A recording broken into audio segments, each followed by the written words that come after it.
오늘은 우리 교회가 33년 되는 날입니다.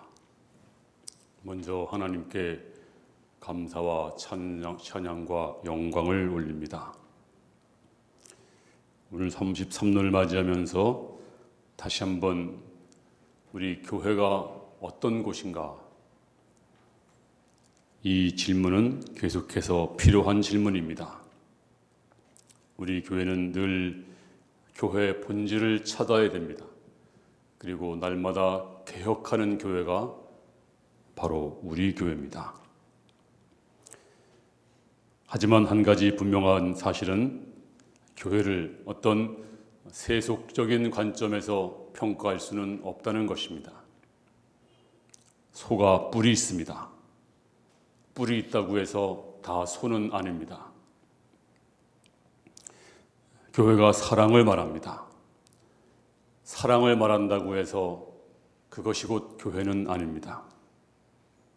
교회가 봉사를 하고 구제를 하고 친교도 하지만 봉사하고 구제하고 친교한다고 해서 그것이 교회냐? 그럴 수는 없습니다. 예수님이 많은 병자를 고쳤습니다. 그렇다고 해서 예수님이 병자를 고치러 오셨다, 그렇게 말하면 그것은 잘못된 것입니다. 또 예수님이 많은 병자를 고치고 또 많은 귀신을 쫓으시고 많은 역사를 행하셨습니다. 만약 예수님이 그런 목적으로 오셨다면 그는 완전한 실패자입니다. 일반적으로 교회에 대해서 몇 가지 오해가 있습니다. 에밀 브루노라고 하는 사람이 쓴 책에서 교회 오해에서 나온 그 내용인데요. 먼저 우리가 교회를 학교로 여기는 사람들이 있습니다. 교회는 심오한 진리를 가르치는 곳이고 또 여러 가지 성경 공부가 있어서 교리를 배우는 곳이고 배우는 곳이다. 물론 그런 기능이 있지만 이것은 헬라식 판단입니다. 또는 교회가 별거냐, 코이노니아, 또 펠로십, 친교하는 곳이다. 서로 만나서 사랑을 나누는 곳이다. 물론 그렇습니다만 그것도 교회의 본질은 아닙니다. 교회는 불의에 항거하는 어떤 저항단체로 여기는 사람들도 있습니다. 교회는 정의를 외쳐야 되고 나라가 잘못되면 정의로운 사회가 되도록 쓴소리하는 것, 그리고 항거하는 것이 교회다. 물론 그런 기능도 있습니다. 하지만 초대교회는 불의한 정권의 비폭력, 무저항으로 기도했습니다. 끌려가면 끌려가고 때리면 맞고 감옥에 들어가면 감옥에 들어가고 거기서 기도하며 찬송했지 저항하거나 또 폭력으로 맞서지 않았습니다. 교회를 또는 자선단체로 오해하는 경우도 있습니다. 물론 교회가 구제를 합니다. 근데 구제를 할 뿐이지 구제를 위한 기관이 절대로 아닙니다. 교회를 구세군 창시자인 윌리엄 부스에게 어떤 기자가 질문했습니다. 앞으로 닥쳐올 교회 위험과 시련은 어떤 것이라고 생각합니까? 그는 말하기를 교회가 중생 없는 용서를 전하는 철학적 기독교가 될 것을 염려한다. 중생 없는 용서를 전하는 철학적 기독교. 교회는 대자 대비를 논하는 곳이 아닙니다. 교회는 어떤 심오한 철학적 지식을 논하는 것도 더욱도 아닙니다. 교회가 무엇입니까? 교회를 한마디로 정의한다면 이렇습니다. 잘 들어보세요. 예수님에 대한 신앙 고백이 확실한 사람들, 그리고 이 사람들이 예수님의 부활과 재림을 온전히 믿고 그리고 종말론적인 공동체를 이루는 것이 바로 교회다. 다시 말하면 예수께서 나 위해 죽으시고 나 위해 부활하시고 나를 위해 다시 오실 것이라고 하는 확실한 믿음으로 사랑을 나누는 공동체, 바로 이것이 교회입니다. 그러면 오늘 성숙한 교회 본질은 무엇인가? 오늘 본문을 통해서 한 세 가지를 살펴보겠습니다. 첫 번째는 무엇이 교회입니까? 교회는 반드시 중생의 역사가 있어야 됩니다. 중생이 있는 곳이 바로 교회입니다. 참 교회는 반드시 거듭남, 중생은 바로 born again, 다시 거듭나는 것이 중생입니다. 구원의 역사, 생명의 역사, 새 생명의 역사, 곧 중생의 역사가 있는 곳이 바로 교회입니다. 얼핏 생각하기에는 여러분들이 술 먹던 사람이 술을 끊고 담배를 끊고 또 새 사람이 되면 중생했구나, 거듭났구나, 그렇게 생각할 수가 있습니다. 물론 그렇습니다. 그것은 바로 거듭남 중생의 외적인 증거입니다. 그렇다고 해서 그것만 가지고 중생했구나 단정해서는 안 됩니다. 중생이 무엇입니까? 중생은 정말 신비로운 역사입니다. 이 중생의 역사는 어떤 사람의 말로 설명할 수가 없습니다. 어떤 사람은 조용히 중생하는 사람도 있습니다. 어떤 사람은 눈에 띄게 사도 바울처럼 중생하는 사람도 있습니다. 오늘 본문에 보면 사도 바울은 이렇게 변화되고 중생합니다. 바울은 자기가 율법을 신봉한 사람으로서 자기가 아는 율법의 지식에 의해서 교회를 핍박합니다. 그리고 자기가 아는 지식에 의해서 율법에 의해서 기독교인은 절대로 용납할 수가 없었습니다. 그래서 그는 로마법을 어기면서도 예수 믿는 사람을 때려 죽이고 스데반을 거기 앞장서고 또 잡아들이기 위해서 곤문을 가지고 다마스커스로 내려가던 길이었습니다. 거기서 그 길에서 예수님을 만납니다. 예수님이 빛 가운데서 사울아 왜 나를 핍박하느냐. 이 경황 중에 사도 바울이 질문합니다. 9장 5절에 대답하되 주여 누구시니까 이르시되 나는 네가 핍박하는 예수다. 그때 주님은 나는 네가 핍박하는 예수다. 거기서 그 시간에 그는 중생을 경험합니다. 거기서 거듭났습니다.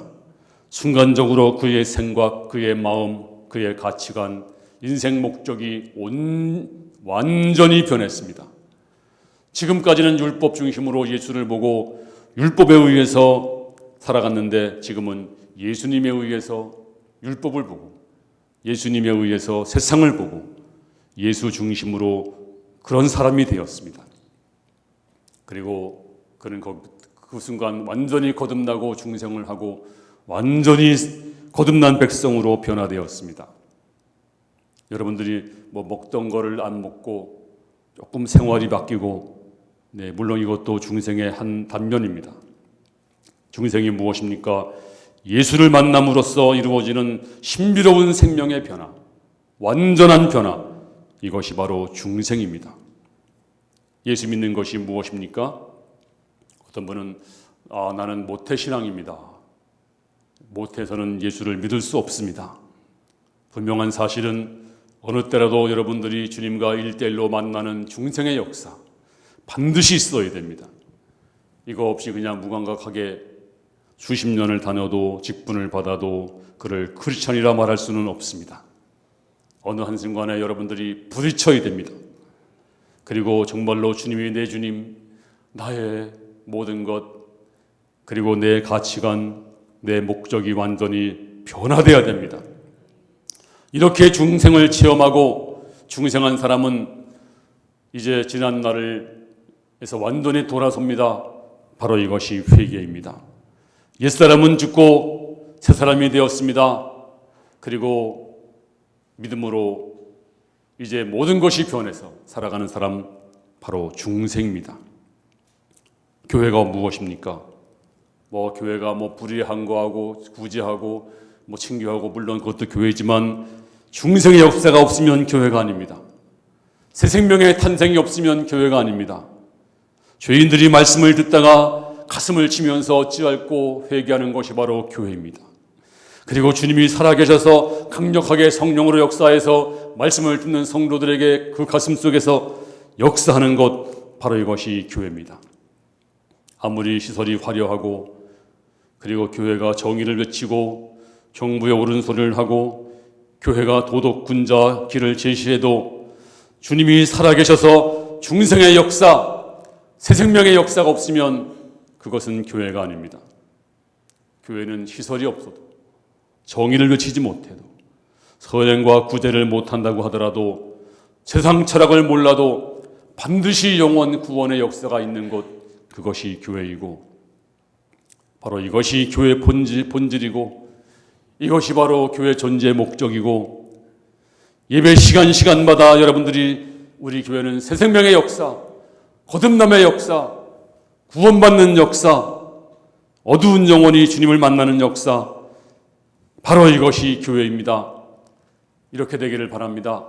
한 심령도 거저 왔다 가는 자가 없이 여기서 구원받고 여기서 새 생명이 태어나고 여기서 피 묻은 복음이 강물같이 흐르고 예수님의 보혈 앞에 다 꼬꾸러지는 그런 교회, 이것이 바로 진정한 교회입니다. 이것이 없이 아무리 조직이 화려하고 아무리 세상의 쓴소리를 잘하고 아무리 도덕군자의 길을 제시한다고 하더라도 이건 교회가 아닙니다. 그건 교회 탈을 쓴 건물입니다. 우리는 진정한 교회, 하나님의 교회가 될 줄로 믿습니다. 두 번째는 교회가 무엇입니까? 바로 그 중생한 사람, 거듭난 사람들이 모인 곳이 바로 교회입니다. 교회를 원어로 에클레시아라고 부릅니다. 에크라고 하는 말은 부른다라는 뜻입니다. 레시아라고 하는 말은 모은다는 뜻입니다. 그래서 불러 모은 중생한 사람들이 모인 곳, 바로 이것이 교회입니다. 가톨릭은 교회를 건물로 보았습니다. 그래서 지금도 1000년 동안이나 짓는 교회가 있고 교회를 성스럽게 여깁니다. 물론 우리도 교회를 성스럽게 여겨야 됩니다. 다 성물이고 우리는 교회를 사랑합니다. 그런데 개혁교회는 건물이 교회가 아니라, 물론 건물도 중요해요. 근데 건물이 교회가 아니라 진정으로 구원받은 중생한 성도들이 모인 곳, 바로 이것이 교회입니다. 교회가 있지만 중생한 사람이 없이 모이면 그건 교회가 아니에요. 거듭난 사람들이 모인 곳이 교회입니다. 세상에는 많은 모임들이 있습니다. 생각이 같은 사람들이 모임을 갖고 직업이 같은 사람들이 모임을 갖습니다. 많은 모임 속에서 살아갑니다. 그것은 에클레시아가 아닙니다. 어제는 서초동에서 수만 명이 모였습니다. 그제는 광화문에서 또 엄청난 인파가 모였습니다. 그런 모임은 에클레시아가 아닙니다. 에클레시아는, 교회는 중생한 사람들이 모인 곳, 중생한 사람들이 모인 곳, 예수님의 보혈의 피로 말미암아 구원받은 사람들이 모인 곳, 거기서 모여서 예배하는 곳이 바로 교회입니다. 오늘 바울은 중생을 체험했습니다. 완전히 변하고 달라졌습니다. 그런데 예루살렘 교회가 믿지를 않는 거예요. 저 인간, 아니 도대체 뭘 음모를 꾸미려고 그러나, 아니 우리 들어와서 약점을 잡고 우리를 다 해치려고 그러나, 아무도 그를 수용하지 않았습니다. 오늘 9장 26절에 사울이 예루살렘으로 가서 제자들을 사귀고자 하나 다 두려워하여 그가 제자됨을 믿지 아니하니, 받아주지 않았어요. 수용하지 않았어요. 그래서 바나바라고 하는 사람이 중재합니다. 27절에 바나바가 데리고 사도들에게 가서 그가 길에서 어떻게 주를 보았는지, 주께서 그에게 말씀하신 일과 다메섹에서 그가 어떻게 예수의 이름으로 담대히 말하게 되었는지 전하니라. 바나바는 바울을 적극적으로 교회에 소개합니다. 그리고 주님께서 이 사람을 선택했습니다. 이 사람과 함께 했습니다. 이 사람을 변화시켰습니다. 이 사람은 우리의 가족입니다. 그래서 예루살렘 교회가 그를 중생한 사람으로, 거듭난 사람으로 받아들입니다. 바로 교회가 시작된 것입니다. 인도에 가면 정신적 지도자 간디가 있습니다. 그는 예수를 믿으면서도 정작 교회는 가지 않았습니다. 사람들이 물었습니다.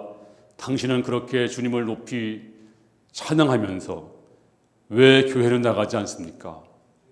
그가 말하기를 나는 예수를 믿습니다. 나는 예수가 너무 좋지만 교회는 안 나갑니다.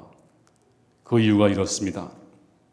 영국 유학 중에 친구 안드루스라고 하는 친구가 있었는데, 이 안드루스가 간디를 전도했습니다.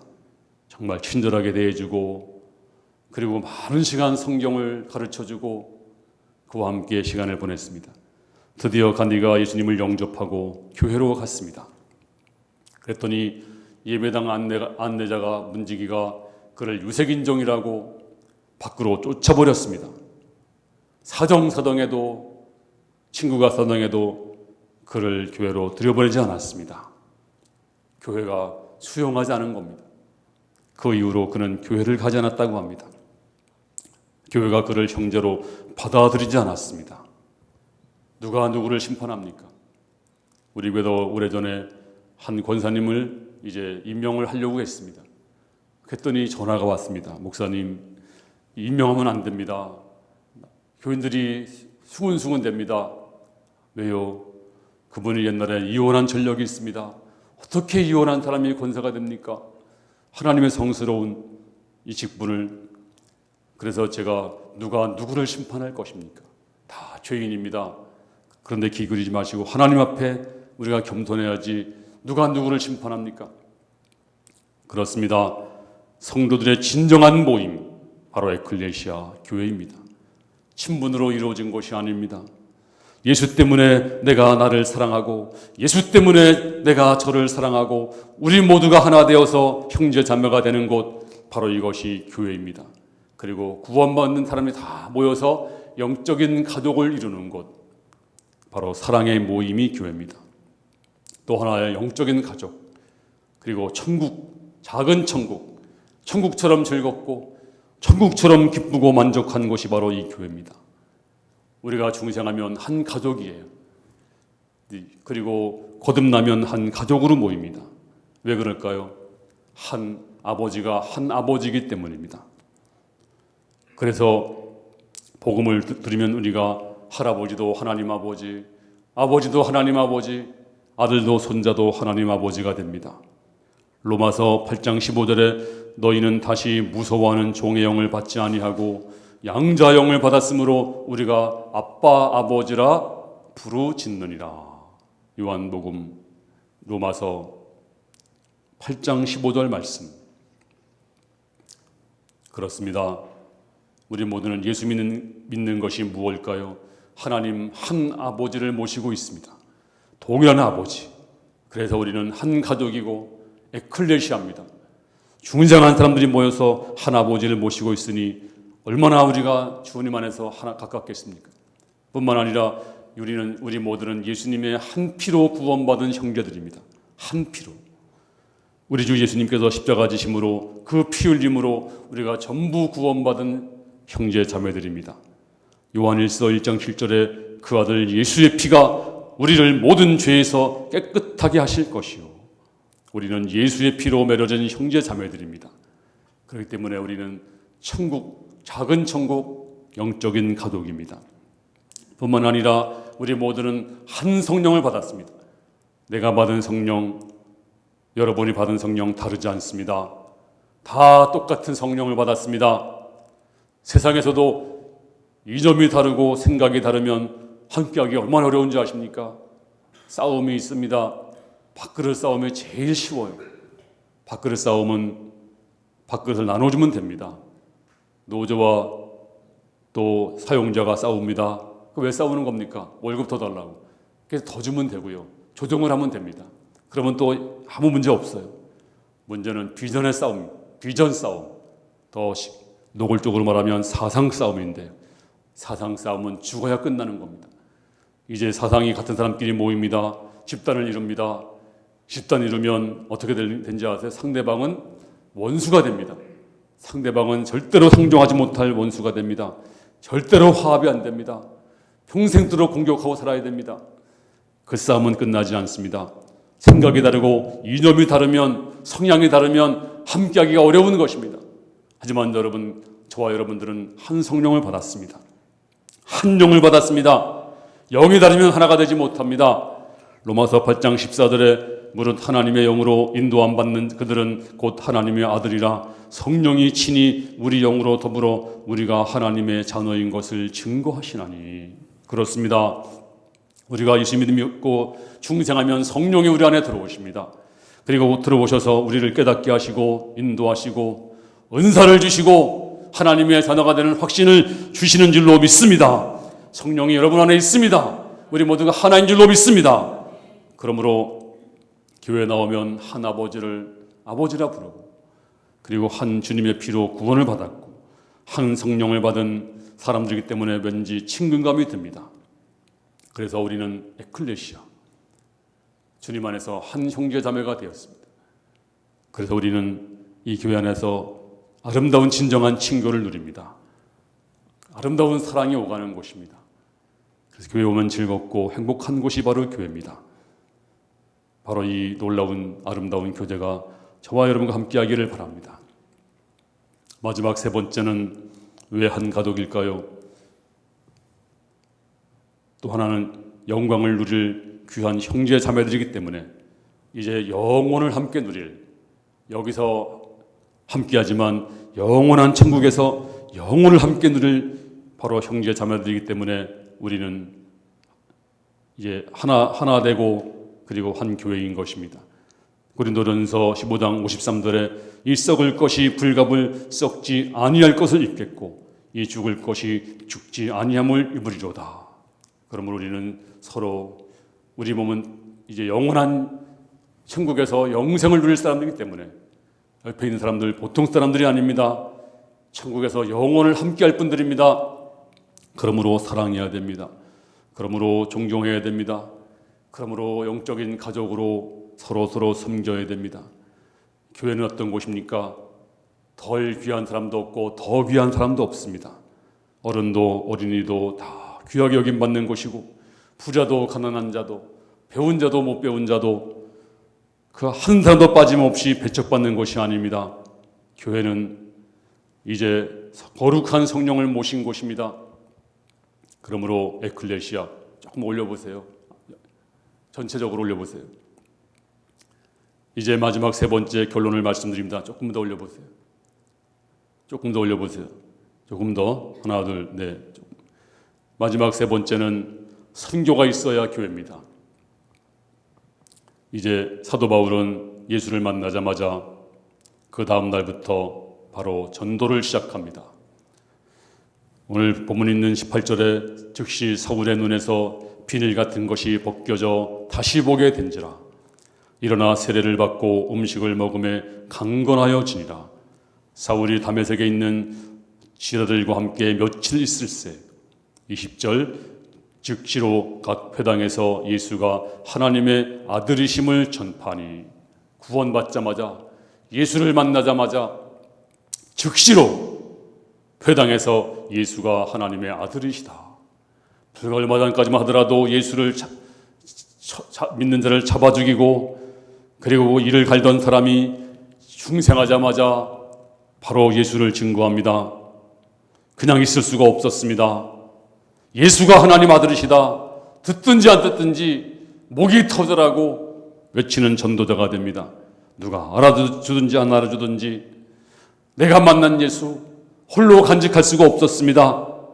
미쳤다고 해도 변절자라고 해도 상관없이 붙들고 전도했습니다. 이제 주님을 만난 후에 공문서를 찢어버리고 복음을 증거합니다. 바로 이것이 교회입니다. 교회는 전도와 선교 잃어버리면 교회가 아닙니다. 중세는 선교를 잃어버린 잠든 교회입니다. 그래서 잠든 교회라 부릅니다. 주님이 승천하기 전에 우리에게 마지막으로 부탁한 말씀이 있습니다. 유언과도 같은 말씀입니다. 마태복음 28장 18절에서 예수께서 나와 일러 가라사대 하늘과 땅의 모든 권세를 내게 주셨으니 그러므로 너희는 가서 모든 족속으로 제자를 삼아 아버지와 아들과 성령의 이름으로 세례를 주고 내가 너희에게 분부한 모든 것을 가르쳐 지키게 하라. 내가 너희에게 분부한 모든 것을 가르쳐 지키게 하라. 볼지어다 내가 세상 끝날까지 너희와 항상 함께 있으리라. 이것은 바로 예수님의 마지막 명령, 세상 최대 명령, 주님이 마지막 주신 말씀, 바로 이것을 수행하는 것이 바로 교회입니다. 교회가 구제도 하고 교회가 징계도 하고 교회가 여러 가지 좋은 일도 많이 하지만 이것만 하면 교회가 아닙니다. 교회는 주님의 명령을 수행하는 곳입니다. 저는 약 10년 전에 인도를 다녀온 적이 있습니다.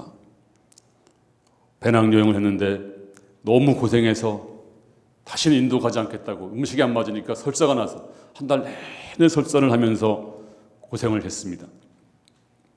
근데 인도에 가서 뭐 약 있나요? 뭐가 있나요? 탈진 상태가 될 때까지 다시는 인도에 가지 말아야지. 그런데 계속해서 하나님이 내 마음속에서 인도에 가라. 인도에 가라. 그래서 우리 교회가 한 6, 7년 됐나요? 이제 인도 선교를 시작했습니다. 그래서 한 종족을 입양했습니다. 그때는 복음을 한 번도 안 들어본 종족, 센토르 종족을 입양식을 가졌습니다. 거기는 아무도 예수를 믿지 않았습니다. 그런데 지금 가정교회가 몇 개 세운지 아세요? 가정 하우스 철치라고 그래요. 하우스 철치가 2,000개가 넘어요. 2,000개가. 어마어마하게 전도가 됐습니다. 우리가 세운 교회들은 10개가 넘습니다. 그리고 선교센터를 세웠습니다. 큰 빌딩을 세웠습니다. 그리고 신학교를 세웠습니다. 엄청난 역사를 우리 교회가 한 것입니다. 그래서 우리 인도 선교하시는 분 목사님이 한번 저와 함께 방문을 했습니다. 가서 보더니 이 교회를 얼마를 줬습니까? 물론 1,000만 원씩을 다 짓지 못했지만 약 1,000만 원 들었습니다. 그랬더니 자기는 2억을 들여서 이 정도 교회를 못 줬다는 거예요. 2억을 들였는데도. 그래서 어떻게 가능하냐고 물어보고 정말 감동을 받았던 것입니다. 이제 우리 인도 선교를 이제 마감을 하려고 합니다. 이제는 소프트웨어, 저들에게 신앙을 가르치고 예배를 가르치고 말씀을 가르쳐야 됩니다. 이제는 물질로 교회를 더 질 수가 없습니다. 물가도 우리나라와 똑같습니다. 이제는 우리가 물론 물질로도 해야 되겠지만 또 다른 방법으로 해야 됩니다. 이것은 주님의 명령입니다. 우리 교회도 그동안 땅을 사고 교회 짓고 땅 사고 교회 짓고 이 모든 건 부채가 없이는 불가능합니다. 그래서 선교는 무슨 선교, 부채부터 갚아야지, 그런 유혹도 있었습니다. 하지만 이제 제가 주업에 섰을 때 너는 선교는 안 하고 교회 그 본질인 선교는 안 하고 땅만 사고 교회만 짓다가 왔구나, 책망할 것 같았습니다. 그래서 어려워도 선교부터 했습니다. 물론 우리 교회가 빚을 안 갚은 건 아니에요. 매년 약 2억 가까이를 갚았습니다. 이제는 절반 정도밖에 안 남았습니다. 이제 곧 우리 교회도 부채를 마감하고 온 힘을 기울여서 선교할 것입니다. 이제 우리는 모두 생각을 바꿔야 됩니다. 내가 하는 사업, 내 일은 직업은 부업이고 내 본업은 하나님의 영광 위에 하는 선교하는 것이다. 내가 왜 사업하는가? 하나님의 영광과 선교하기 위해서. 내가 왜 직장 다니는가? 먹고 살기 위해서요? 아니에요. 이제 우리는 주님의 영광과 그리고 전도를 위해서, 우리가 선교를 위해서 사업을 하고 직장을 다닙니다. 왜 사업합니까? 더 잘 살려고요? 아닙니다. 선교 때문에 사업하는 것입니다. 평생 예수 믿으면서도 선교 못하면 성도 아닙니다. 이제 베드로와 요한은 입을 한 번도 전도하지 못했던, 성령 받기 전에는 벌벌 떨던 사람이었는데 성령 받은 다음에 그들은 열심히 전도했습니다. 오늘 우리가 성령 충만 받아야 됩니다. 우리 교회가 중생의 역사가 있어야 됩니다. 무엇이 교회입니까? 중생의 역사가 있는 곳, 거듭남의 역사가 있는 곳, 그리고 거듭난 사람이 모인 곳 에클레시아, 모여서 무엇하는 것입니까? 선교하는 것입니다. 바로 이것이 교회입니다. 다시 말씀드립니다. 교회가 무엇입니까? 교회는 중생에 있는 곳입니다. 구원받는 곳입니다. 하나님의 자녀로 태어나는 곳입니다. 그 다음에 그 사람들이 모인 곳이 교회입니다. 모여서 친교하고 주님 안에서 사랑으로 하나를 되는 것이 교회입니다. 그리고 무슨 일을 합니까? 바로 선교하는 것입니다. 전도하는 것. 이 세 가지가 없는 것은 교회가 아닙니다. 본질에서 벗어난 것입니다. 마지막 때까지 교회는 이렇게 이 사명을 감당하고 지켜나가야 됩니다. 이것이 바로 우리가 33년을 말아서 다시 한번 우리 교회가 할 길이 무엇인가를 작정하고 나아갈 수 있는 그런 교회, 하나님이 기뻐하시는 교회가 될 줄로 믿습니다.